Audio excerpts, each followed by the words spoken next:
अस्सलाम वालेकुम अज़ीज़ान ईमान। मैं तैयब इजाज़ हूँ। उम्मीद करता हूँ तमाम लोग खैर ऑफिस से होंगे।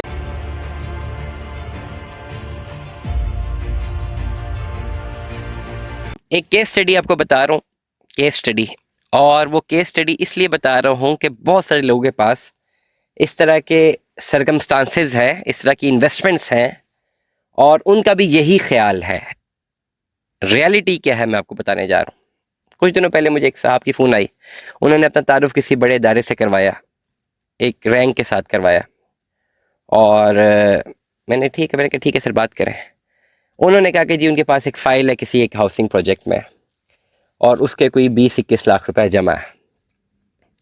फ़ाइल बैलेट है, बैलेट भी नहीं है। हालांकि ये एनओसी अप्रूव प्रोजेक्ट था और प्लॉट है, प्लॉट भी नहीं है। अभी फ़ाइल बैलेट ही नहीं है तो बैलेटिंग भी नहीं है, प्लॉट भी पोजेशनेबल नहीं है। कोई पेमेंट प्लान था, रफ एस्टिमेट बता रहा हूँ, 40-50 लाख वाला 20-22 लाख उनका जमा था। एंड वो कह रहे थे कि ये कितना प्रॉफिट मुझे मिलेगा, ये कितने पैसे मुझे वापस मिल सकते हैं। और वेरी स्ट्रेट फॉरवर्डली मैं इनको एडवाइस किया कि ये तो बैलेटेड फ़ाइल भी नहीं है, ये सिर्फ फ़ाइल है और ये नहीं बिकती अभी, इसमें लॉस है। और उसी प्रोजेक्ट में मेरे अपने सगे भाई ने एक 34 लाख वाली फ़ाइल बुक करवाई थी डाउन पेमेंट के साथ और 4.5 लाख रुपया ऑन दे के। मैंने मना किया था, करवा के मुझे बताया था, मैंने कर दी। उस वक्त की बात है 2022 में, जब सही ऑन गेम चल रही थी। मैंने मना कर दिया था कि यार क्या कर रहा हूँ। तो मुझे करके कह दिया जी मार्केट ऊपर जा रही है। मैंने कहा बिकेगी नहीं। और फिर 8-10 महीने कंसिस्टेंटली मुझे बोलता रहा कि इसको कुछ करो। और very seriously, on a serious note, मैं कुछ नहीं कर सका। और डेफिनेटली जब फाइलें माइनस में गई तो हम कैसे यूट्यूब पे डाल दें, किसी को प्लस में कैसे बेच दें, we can not do that. और मजबूरन फिर वो सारे ओन प्रॉफिट भी छोड़ना पड़ा। मजबूरन जो है वो जो पेड अमाउंट है वो भी छोड़नी पड़ी, रिफ़ंड अप्लाई करना पड़ा। 6 महीनों बाद अपने इतना ताल्लुक़ यूज़ करके 2-2.5 लाख रुपए रिफ़ंड हुआ। 2.5-3 लाख पता नहीं कितने पैसे थे वो रिफ़ंड हुए। This is reality. खैर, उनसे मैंने बात कम्युनिकेट की तो उनको बहुत गुस्सा आ गया।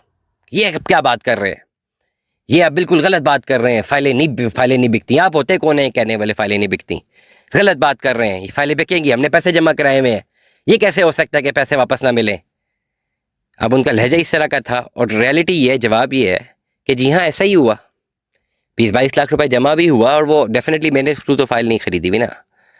जिसके डीलर के थ्रू खरीदी होती है, ज़्यादातर लोग मुझे कॉल करते हैं कि वो डीलर ही भाग गया। ठीक हो गया। सोसाइटी के पास भी जाए, सोसाइटी भी आपसे रीसेल तो नहीं लेती, रिफंड लेती है। वो भी किन कंडीशन पे लेती है आप सबको पता। तो वो बड़े गुस्से में आ गए और वो चाहते थे कि मैं अपना मौक़िफ़ बदलूं। क्या मेरे मौक़िफ़ बदलने से उनकी फ़ाइल 22 लाख की बिक जाएगी?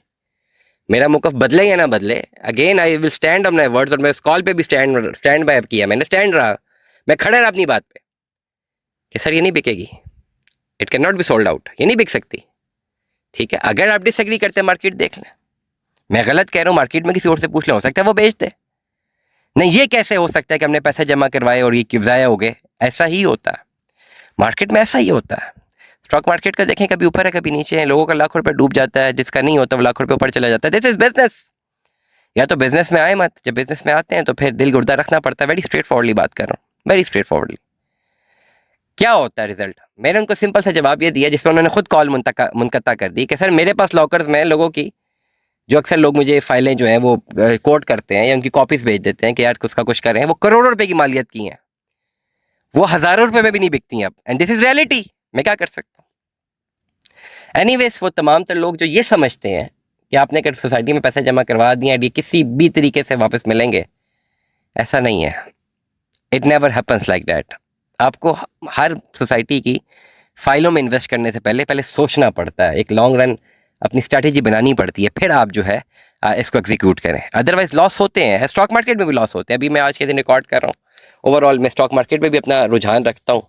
और मार्केट जुम्मे को अच्छे वाले 100 पॉइंट्स ऊपर जा रही थी, 2,500 पॉइंट्स नीचे आ गई। KMI 100 की बात कर रहा हूँ, KMI 30 की बात कर रहा हूँ। और दिल गुर्दा जो है वो हिलना शुरू हो जाता है, भाई अब क्या हो जाएगा, ये नीचे ना चले जाए।